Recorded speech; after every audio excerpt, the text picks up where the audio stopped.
realities, one of the disturbing realities that I have to deal with weekly in group therapy is listening to prisoners who have served 15 to 20 to 25 years in prison. And when they begin to share how their life of crime has affected their family and friends and people they know, some of them, when they begin to retrace their steps and the influence they have manifested over others, not for the better, but for the worse, they begin to cry. And then they ask the question that we all ask: what can I do to fix this? To which I reply, you cannot undo your past. It is done and set in time. But you can deposit new hope by allowing your changed life to be an influence of positivity to whoever you meet. You didn't hear what I just said. David, everybody say David. David had done something wonderful in his life. And if he was a member of the Seventh-day Adventist Church right now, we would throw him out head first. You better preach that. How do I know? Because I've seen others who've done not even half what David did. And you ain't gonna talk about it, right? And the church has turned and not only thrown them out, but left them for dead. You better say so. But one thing David did not do, no matter how low he went in life, and trust me, the consequences of David's behavior unleashed itself on his household and all those who were connected to him. Understand this, people, sin is never done in isolation. How we behave affects somebody else. And right now, there are many of us whose life has not brought others closer to Christ, but actually some of us have brought people who have come into contact with us closer to the devil. Because there are some spirits, demonic spirits, who we've allowed to attach themselves to us, so wherever we go, they go. Wow. We're messed up. Oh, come on in here. And you are known by the company you keep. Yeah, I know you were going to get quiet. My mom said, if you lie with dogs, misery loves what? If you're living a messed up life, anyone who hangs out with you for too long will become messed up too. But in spite of David's degrading, sinful actions, taking one of his, and let me tell you what he did. If you forgot, David took one of his closest soldiers' wife and made her pregnant. He thought that sex would be unforgettable. It was. Come on in here. Then he tried to get her husband to sleep with her. I think in Jamaica they say he was trying to give him.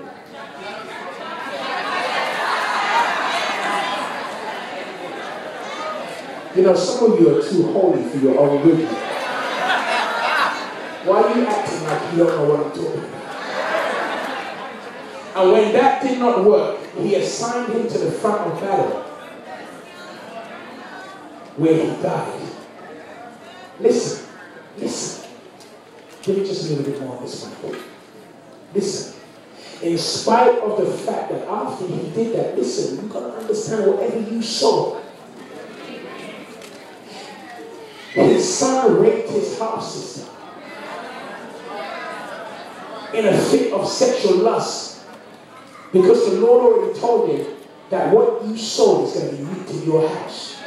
And somebody said the apple never falls. In spite of the fact that his other son tried to kill him, and his other son was a womanizing, no good player who had over 300 concubines and many strange women. Because our children take their cue from us, and many of us have been so unspiritual that we cannot believe what we're seeing transpire in front of our eyes right now. David, in his deepest stress, refuses to let God go. Hear me here, somebody. Because he realizes that this is all he has. Is there anybody in here who who has, I'm not preaching to those who are leaving for heaven after you leave this thing. And I'm not mad at you. If you're bathed and covered in olive oil and you're ready for translation now, good. Peace be unto you.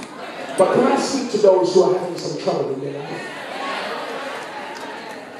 Have you ever been left high and dry till all you have left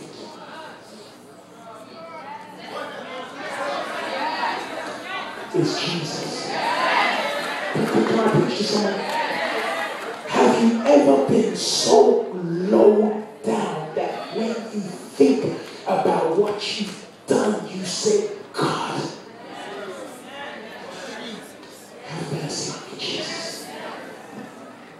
David realizes that all he has left is his relationship with God, and he now understands more than ever that if he loses God, he loses his life. So he says, if you will forgive me, God, and have mercy on me, do not deal with me based on what I've done, but help me, God, so that I can show you what I will do next. If you fix my heart, devil, you're a liar. If you fix my heart and restore me by the power of your cleansing blood, then hallelujah. I will teach those who are messed up by sin that the God that I serve can not only change them, but I'll show them that he changed me. And this is the word to someone in here right now. You cannot undo your past or the people you've hurt. But if you will allow God to turn your heart around and begin to walk in faith, then you will have the opportunity to repair the evil you've done by living good. So today I realize life is not about me. It's about the fact that if I'm willing to humble myself before God, he's willing to use me to be a spiritual influence to those who do not know him. Life is about people becoming closer to God by coming into contact with you. You didn't hear what I just said. Imagine that, victory making. This is deep, that in spite of our sinful behavior, God is still willing to use me. Oh Lord, have mercy. I think I'm by myself. He wants to use you, but first he wants to change you. God still wants to use me to go and tell somebody and show somebody that he is the way, the truth, and the life. So I cannot preach this to anyone else in here right now, but I've come by here to preach to myself. If you could use anybody, Lord, you can use me. Use me so I can tell someone they don't have to stay in their sins, but the burdens are lifted at Calvary. Jesus is very near.